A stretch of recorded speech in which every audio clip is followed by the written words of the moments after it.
मंगलवार रात चेंबूर में परफॉर्मेंस देते वक्त पॉपुलर सिंगर सोनू निगम के साथ शिवसेना के एक लोकल एमएलए के बेटे ने धक्का मुक्की और हाथापाई की। मीडिया रिपोर्ट्स के मुताबिक सोनू निगम परफॉर्म कर रहे थे। उसी दौरान शिवसेना के एक लोकल एमएलए के बेटे ने उनके साथ गलत बर्ताव किया। धक्का देने वाले व्यक्ति ने सिंगर के मैनेजर को स्टेज से उतरने के लिए कहा और जब सोनू स्टेज से उतर रहे थे तो उन्हें भी पीछे से सीढ़ियों पर धक्का दिया। रिपोर्ट्स के मुताबिक सोनू निगम के दोस्त को भी धक्का दिया गया। सोनू निगम और उनकी टीम का एक वीडियो सोशल मीडिया पर वायरल हो रहा है, जिसमें एक व्यक्ति सोनू और उनके दोस्त को धक्का देते हुए नजर आ रहा है। कई सोशल मीडिया यूजर्स ने इस वीडियो पर रिएक्ट करते हुए अटैकर्स पर स्ट्रिक्ट एक्शन लेने को कहा।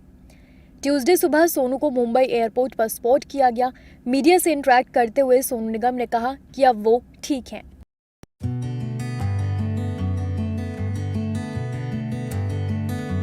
दिल्ली सरकार की नई आबकारी नीति में कथित घोटाले के बाद अब फीडबैक यूनिट केस यानी कि जासूसी कांड को लेकर उप मुख्यमंत्री मनीष सिसोदिया की मुश्किलें बढ़ती नजर आ रही हैं। केंद्रीय गृह मंत्रालय ने सीबीआई को फीडबैक यूनिट से विपक्षी दलों की कथित जासूसी कराने के मामले में सिसोदिया पर भ्रष्टाचार निरोधक कानून के तहत मुकदमा चलाने की मंजूरी दी है। गृह मंत्रालय की मंजूरी के बाद सिसोदिया ने ट्वीट करके लिखा कि अपने प्रतिद्वंदियों पर झूठे केस करना एक कमजोर और कायर इंसान की निशानी है। जैसे जैसे आम आदमी पार्टी बढ़ेगी, हम पर और भी बहुत केस किए जाएंगे। वहीं बीजेपी ने गृह मंत्रालय के आदेश का स्वागत किया है और आम आदमी पार्टी से इस मुद्दे पर कई सवाल किए। कांग्रेस ने भी आम आदमी पार्टी के पुराने मामलों को उठाते हुए हमला बोला है। दिल्ली के एलजी वीके सक्सेना ने मामला दर्ज करने के लिए सीबीआई के अनुरोध को मंजूरी दी थी और इसे गृह मंत्रालय को भेज दिया था। आपको बता दें कि साल 2015 में सत्ता में आने के बाद दिल्ली की आम आदमी पार्टी सरकार ने एक फीडबैक यूनिट का गठन किया था। इसका मकसद सभी विभागों के काम पर नजर रखना था। इसे बनाने के पीछे केजरीवाल सरकार ने तर्क दिया था कि वो विभागों के भ्रष्टाचार पर नजर रखना चाहते हैं। हालांकि बाद में दिल्ली सरकार पर इस यूनिट से विपक्षी दलों की जासूसी कराने का आरोप लगा।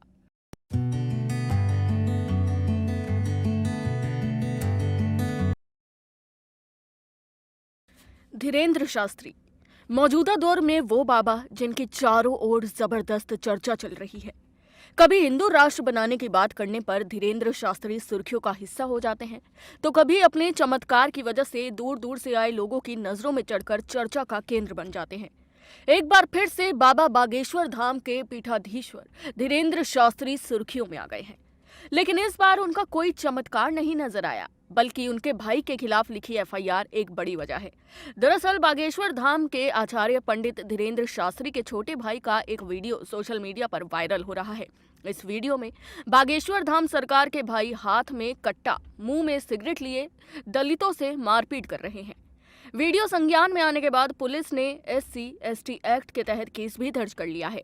वहीं अब इस पर धीरेन्द्र शास्त्री की प्रतिक्रिया भी सामने आई है, जिसमें उन्होंने कहा है कि वो झूठ के साथ नहीं है और जो करेगा वो भरेगा। इस मामले को उनसे ना जोड़ा जाए। वीडियो में दिखाई दे रहा है कि आरोपी शालिग्राम अपने मुंह में सिगरेट लगाए और हाथ में पिस्टल लेकर लोगों को धमका रहा है और गालियां दे रहा है। साथ ही एक शख्स को पकड़कर मारपीट करने की कोशिश कर रहा है और कह रहा है कि बुंदेलखंड का लोक नृत्य नहीं चलेगा, इस गढ़ा गांव में बजेगा तो सिर्फ बागेश्वर धाम का गाना। उस समय वहां मौजूद लोगों ने बागेश्वर धाम का गाना बजाने से मना किया तो आरोपी ने लोगों के साथ अभद्रता की, जिसके बाद पुलिस ने मामले में एफआईआर दर्ज कर जांच शुरू कर दी।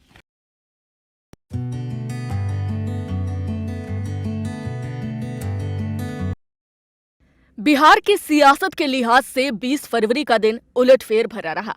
एक तरफ जहां उपेंद्र कुशवाहा ने एक बार फिर से नीतीश कुमार का साथ छोड़ एक नई पार्टी का ऐलान किया, तो वहीं दूसरी तरफ जेडीयू के राष्ट्रीय अध्यक्ष लल्लन सिंह बड़ी होशियारी से तेजस्वी यादव के नेतृत्व को नकार गए। उपेंद्र कुशवाहा के पार्टी छोड़ने के ऐलान के ठीक बाद जेडीयू ऑफिस में आयोजित प्रेस कॉन्फ्रेंस में लल्लन सिंह ने कहा कि 2025 की बात 2025 में देखेंगे। अभी नीतीश कुमार जेडीयू के नेता हैं और वही पार्टी का नेतृत्व करेंगे। जेडीयू का किसी पार्टी में विलय नहीं हो रहा है। लल्लन सिंह के इस बयान को इस लिहाज से भी खास माना जा रहा है क्योंकि सीएम नीतीश कुमार ने खुद तेजस्वी यादव के नेतृत्व में 2025 का चुनाव लड़ने का ऐलान किया था। तो वहीं बिहार की सियासत में इन दिनों उथल पुथल बरकरार है। उपेंद्र कुशवाहा ने जेडीयू से इस्तीफा देने के बाद ही अपनी पार्टी के नाम का भी ऐलान कर दिया। इसी विवाद की कड़ी में बीजेपी नेता सुशील मोदी ने नीतीश कुमार को लेकर बड़ा दावा किया और कहा कि नीतीश कुमार की उल्टी गिनती शुरू हो गई है। तो वहीं इस मामले पर आरजेडी ने अपनी प्रतिक्रिया दी। हालांकि बिहार की राजनीति में हलचल हुई और पूर्व केंद्रीय मंत्री और जनता दल यूनाइटेड के संसदीय बोर्ड के अध्यक्ष उपेंद्र कुशवाहा ने मुख्यमंत्री नीतीश कुमार का साथ छोड़ दिया। कुशवाहा ने पटना में प्रेस कॉन्फ्रेंस की और जेडीयू से इस्तीफे के साथ साथ अपनी नई पार्टी राष्ट्रीय लोक जनता दल का ऐलान कर दिया और वो इसके राष्ट्रीय अध्यक्ष भी हैं। 18 साल में ये तीसरी बार है जब उपेंद्र कुशवाहा ने नीतीश का साथ छोड़ा है। इससे पहले उन्होंने 2025 और 2013 में नीतीश का साथ छोड़ा था। कुशवाहा ने नीतीश से अलग होने के बाद 2013 में नई पार्टी बनाई थी। ये दूसरी बार है जब उन्होंने नई पार्टी का ऐलान किया।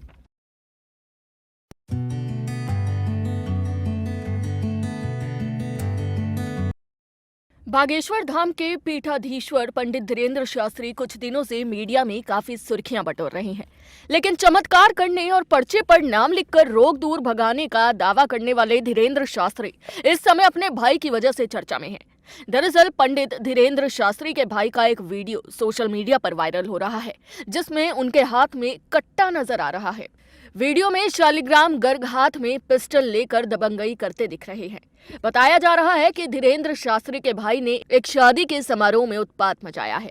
कथित रूप से पंडित धीरेंद्र शास्त्री के भाई शालिग्राम गर्ग ने मुंह में सिगरेट और हाथ में पिस्टल लेकर लोगों को धमकाया, जिसके बाद बागेश्वर धाम के पीठाधीश्वर पंडित धीरेंद्र शास्त्री के भाई शालिग्राम गर्ग के खिलाफ मध्य प्रदेश पुलिस ने एफआईआर दर्ज कर ली है। वीडियो वायरल होने के बाद ही उनके खिलाफ कार्रवाई की गई। मध्य प्रदेश के बमीठा पुलिस ने आईपीसी की धारा 294, 323, 506, 427 के तहत मामला दर्ज किया है। इसके अलावा उनके खिलाफ SC/ST अधिनियम के तहत भी केस दर्ज किया गया है। आपको बता दें कि बागेश्वर धाम सरकार के पीठाधीश्वर बाबा धीरेंद्र शास्त्री पिछले कुछ दिनों से काफी चर्चा में है। उन पर अंधविश्वास और लोगों को भटकाने का आरोप लगा है। शास्त्री विवादों में तब आए जब वे 5 से 11 जनवरी के बीच नागपुर में कथा करने गए थे। उसी समय अंधश्रद्धा उन्मूलन समिति ने उन पर अंधविश्वास फैलाने का आरोप लगाया। उनके खिलाफ इसको लेकर शिकायत भी दर्ज कराई गई।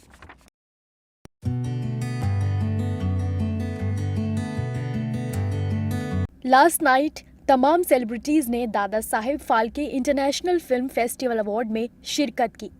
आलिया भट्ट और एक्ट्रेस रेखा भी मौजूद रहीं। रेखा और आलिया भट्ट ने एक दूसरे को हग किया। दोनों ने मीडिया के लिए बेहद क्यूट पोज दिए और रेड कारपेट पर कैंडिड मोमेंट्स भी शेयर किए। रेखा और आलिया दोनों बेहद सुंदर साड़ी पहनी हुई नजर आईं। आलिया भट्ट को दादा Saheb Phalke international film festival में उनकी फिल्म गंगूबाई काठियावाड़ी के लिए बेस्ट एक्ट्रेस के अवार्ड से नवाजा गया। तो वहीं रेखा ने outstanding contribution in the film industry के लिए स्पेशल अवार्ड जीता।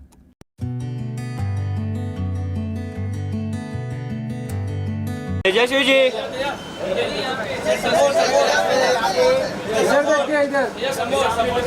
मैम आ गया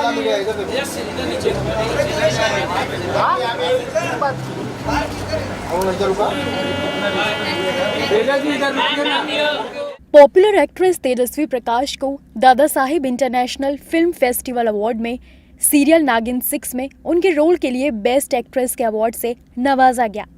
एक्ट्रेस ने अवार्ड नाइट के लिए खूबसूरत साड़ी पहनी थी। बाद में तेजस्वी ने ट्रॉफी के साथ एक फोटो अपनी इंस्टाग्राम स्टोरी पर अपलोड किया और कैप्शन दिया, thank you for all the love you all have given to Naagin 6, here's to a lot more in the future. Picture अभी बाकी है।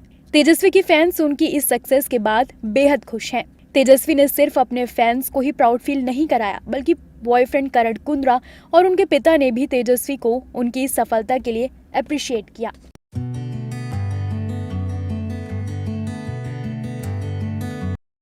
हैदराबाद के बाग अंबरपेट इलाके में दिल दहला देने वाली घटना सामने आई है। यहां आवारा कुत्तों ने सड़क पर जा रहे 4 साल के मासूम बच्चे को नोच खाया। ये 6 कुत्तों का झुंड मासूम को तब तक नोचता रहा जब तक उसकी मौत नहीं हो गई और बाद में कुत्ते उसे घसीटकर पास की खड़ी कार के नीचे ले गए। ये पूरी घटना अंबरपेट इलाके में लगे सीसीटीवी में कैद हो गई और जिस 4 साल के बच्चों को कुत्ते ने शिकार बनाया उसका नाम प्रदीप था, जो एरुकुला बस्ती में रहने वाला गंगाधर का बेटा था।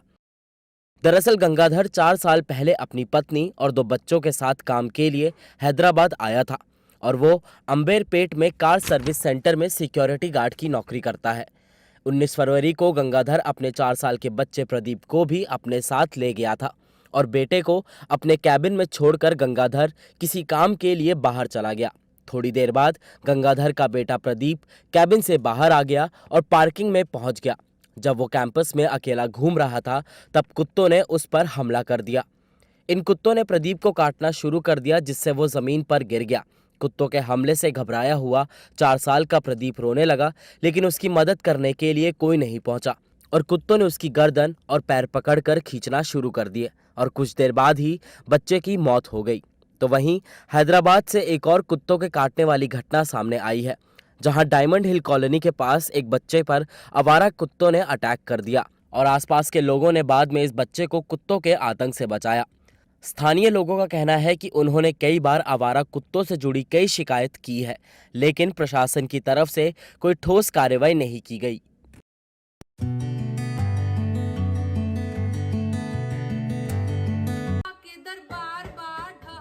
यूपी में काबा फ्रेम लोक गायिका नेहा सिंह राठौड़ को यूपी पुलिस ने 22 फरवरी को नोटिस भेजा है। ये नोटिस कानपुर के अग्निकांड को मुद्दा बनाते हुए गाए गए गाने को लेकर भेजा गया है।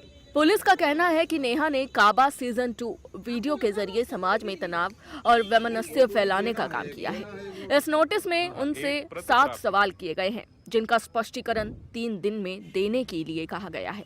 पुलिस ने कहा कि अगर जवाब संतोषजनक नहीं हुए तो उन पर आवश्यक कानूनी कार्रवाई की जाएगी। क्या वीडियो में आप स्वयं हैं अथवा नहीं? यदि वीडियो में आप स्वयं हैं तो स्पष्ट करें कि क्या ये वीडियो आपके द्वारा YouTube channel Neha Singh Rathore UP में काबा सीजन 2 शीर्षक से तथा Twitter account @Neha folk singer पर अपनी स्वयं की ईमेल आईडी से अपलोड किया गया था अथवा नहीं? क्या नेहा सिंह राठौड़ चैनल और Twitter account @Neha folk singer आपके हैं अथवा नहीं? यदि हैं तो क्या आपके द्वारा इनका उपयोग किया जाता है या नहीं? वीडियो में प्रयुक्त किए गए गीत के शब्द क्या आपके द्वारा स्वयं लिखे गए हैं अथवा नहीं? यदि उक्त गीत आपके द्वारा स्वयं लिखा गया है तथा आप इसे प्रमाणित करती हैं अथवा नहीं? यदि उक्त गीत किसी अन्य के द्वारा लिखा गया है तो क्या आपके द्वारा लेखक से उसकी पुष्टि सत्यापित करवाया गया अथवा नहीं? उक्त गीत से उत्पन्न भावार्थ से समाज पर पड़ने वाले प्रभाव से आप अभिज्ञ हैं अथवा नहीं? नेहा राठौड़ पर केस दर्ज होने के बाद सियासत गरमाई है, जिसके बाद सपा प्रमुख अखिलेश यादव ने नेहा के स्टाइल में ट्वीट कर तंज कसा और झूठे केसों, गरीब किसान, भ्रष्टाचार जैसे मुद्दों को उठाया और लिखा कि यूपी में काबा, यूपी में झूठे केसों की बहार बा, यूपी में गरीब किसान बेहाल बा, यूपी में पिछड़े दलितों पर प्रहार बा, यूपी में कारोबार का बंटाधार बा, यूपी में भ्रष्टाचार ही भ्रष्टाचार बा। तो वहीं कांग्रेस ने भी इस मामले पर अपनी प्रतिक्रिया दी। विपक्ष के इन वार पर बीजेपी ने पलटवार किया। आपको बता दें कि नेहा सिंह राठौड़ को कानपुर देहात पुलिस ने यूपी में काबा सीजन 2 को लेकर नोटिस जारी किया है। यहां अकबरपुर कोतवाली अंतर्गत शहजादपुर के इंद्रलोक कॉलोनी निवासी ससुरालपुर के पते पर नेहा को 160 CRPC के तहत नोटिस जारी किया गया।